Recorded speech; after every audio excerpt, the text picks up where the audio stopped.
And Tim, in St. Augustine, the Davis Shores neighborhood pump station just became operational in the last few days. And On Your Side's Jessica Clark begins our team coverage tonight at 7 with how the pump held up during Nicole. Anthony, you know what? This piece of machinery is very important. You know why?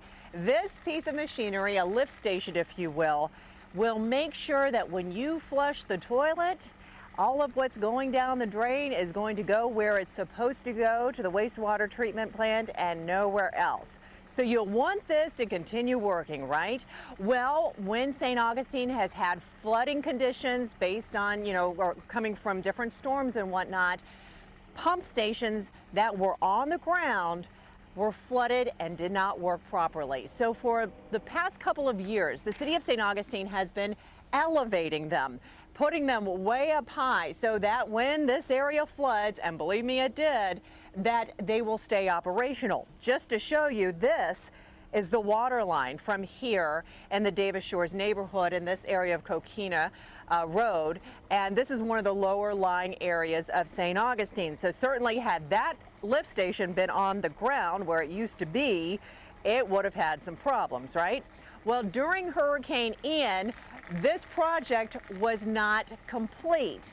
And since Ian, this project has been completed. And the city officials tell me that it worked just fine. Now, it worked just fine during Ian, too, because they were able to make sure that everything was here to make things still work.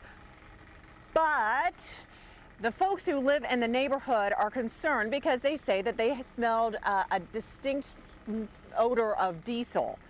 And they thought that it was coming from here. Now, I've spoken with city officials and they said they responded, they sent out the fire department checked it out. The fire department was able to determine that there was no diesel leak or fuel leak coming from here. The city officials are telling me there may have been some residual diesel on the equipment that got into the water, and then, remember how high that water was, ran through the neighborhood. But the city officials are saying, no, there was no diesel leak here. So that's what we're hearing, kind of a different story from the city and from the folks who live here, but we wanted to give you both sides. We're live in St. Augustine. Jessica Clark, First Coast News, On Your Side.